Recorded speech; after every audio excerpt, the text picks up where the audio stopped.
Eu vou pro segundo turno. Eu nunca vou trabalhar com hipótese. Não se vai pra guerra imaginando que você vai perder. Imagina a seleção brasileira agora. Oh, não, tô imaginando em torcer pra França agora no final.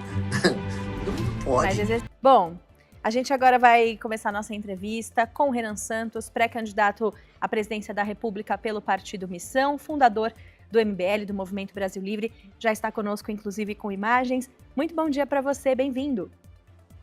Bom dia a todas. Um prazer estar com vocês. Vamos trocar ideia, vai ser bem legal. Tava acompanhando já agora o programa As Fofocas dos Kardashianários, né? Vamos que vamos.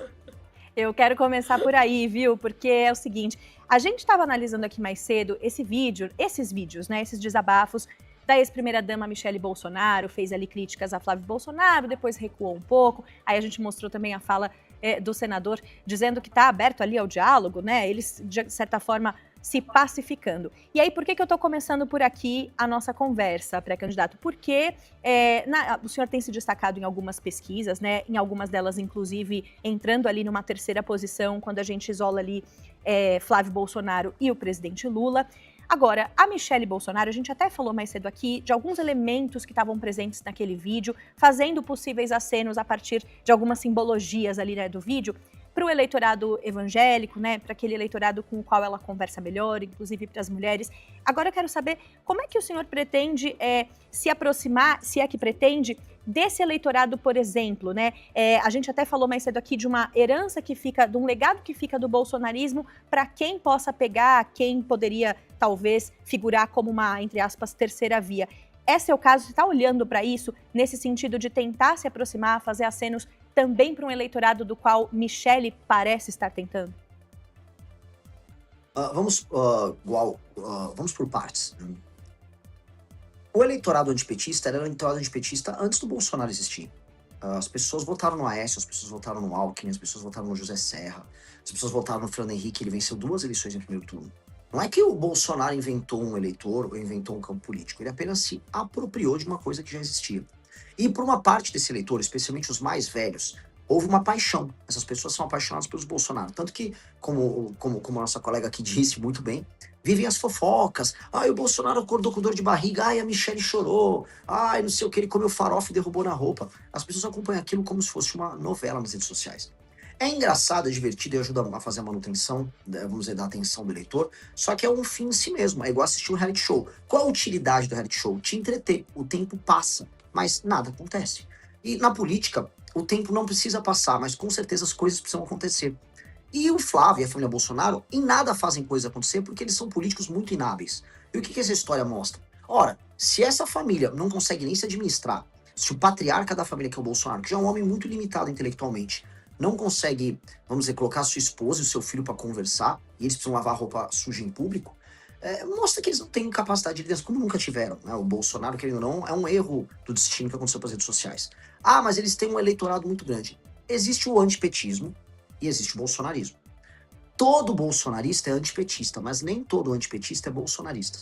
Dentre os mais jovens, que eu já lidero, de acordo com a pesquisa Atlas, eu bato 40% no público de 16 a 24 anos. Não existe mais bolsonarismo.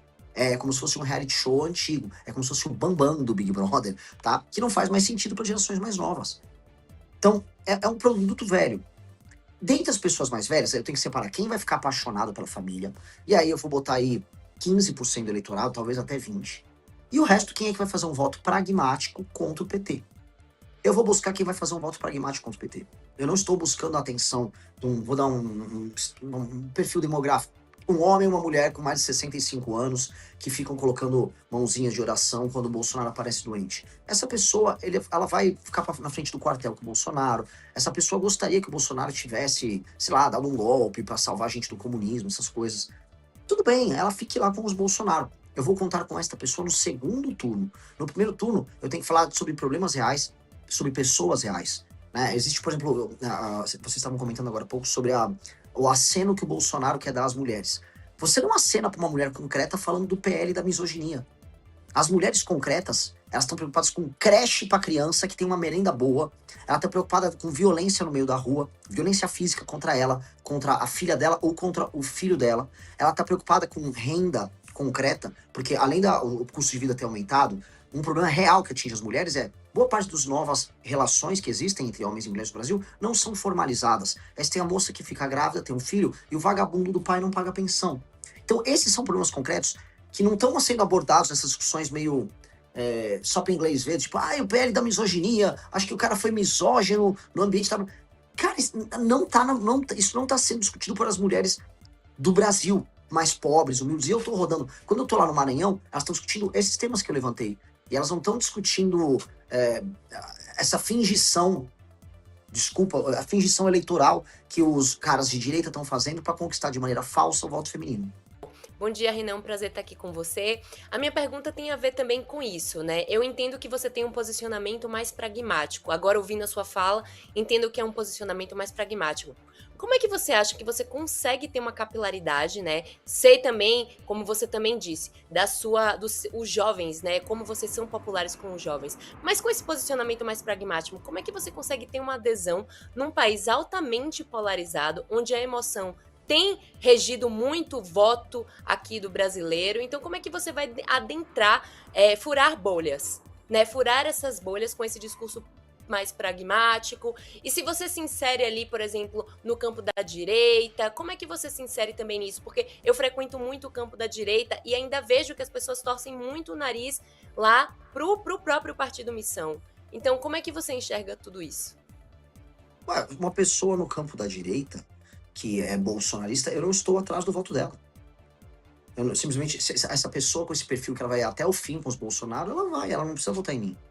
Ela vai votar em mim no segundo turno. No primeiro turno, existem milhões de outros brasileiros. A questão para mim eu não acredito no termo polarização. Esse foi um termo que a imprensa cunhou para falar que existem dois extremos. Eu não acho que o Lula nem o Flávio Bolsonaro são extremistas. Acho que eles são de centro.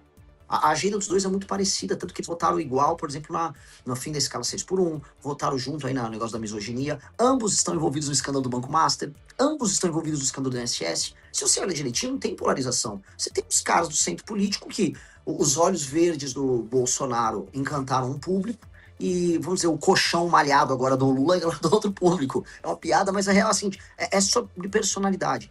E como eu adentro isso? Com algo chamado imaginação. Você colocou, Renan, você tem um pensamento racional, meio mais concreto. E coisas concretas não costumam ganhar corações, mas na verdade eu venho ganhando corações. E onde eu demonstro pra você que eu ganho corações? Não é nem que eu ganho coraçõezinhos de fãs e tal. Não é nem isso. Eu proponho um sonho de um Brasil diferente que integra as pessoas. E aí a gente percebe, ao eu propor esse sonho, que todos os eventos que eu faço são maiores que os dos demais candidatos. Quando eu vou num podcast, quando eu vou numa rádio, eu dou mais audiência do que os demais candidatos. Isso é sintoma de algo muito novo, tá? Isso é um sintoma de algo muito quente. E esses fenômenos que ficam quentes, eles tendem a se espalhar melhor. Então, eu comecei com 1%, depois para 5%. Na pesquisa Atlas, nos trackings que saem nessa pesquisa por aí, 8, 9, 10, 11, eu preciso me firmar em terceiro agora. E eu já estou me firmando em terceiro. Eu nem acho que eu esteja mais competindo agora no patamar dos governadores. Eu já estou indo para um patamar em que eu preciso buscar o Flávio.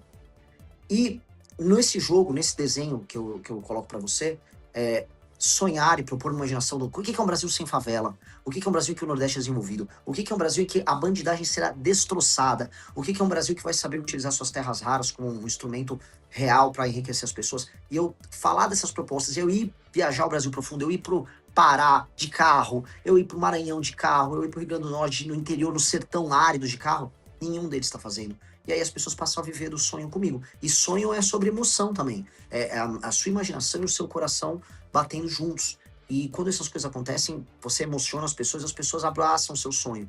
E isso é muito poderoso, muito poderoso.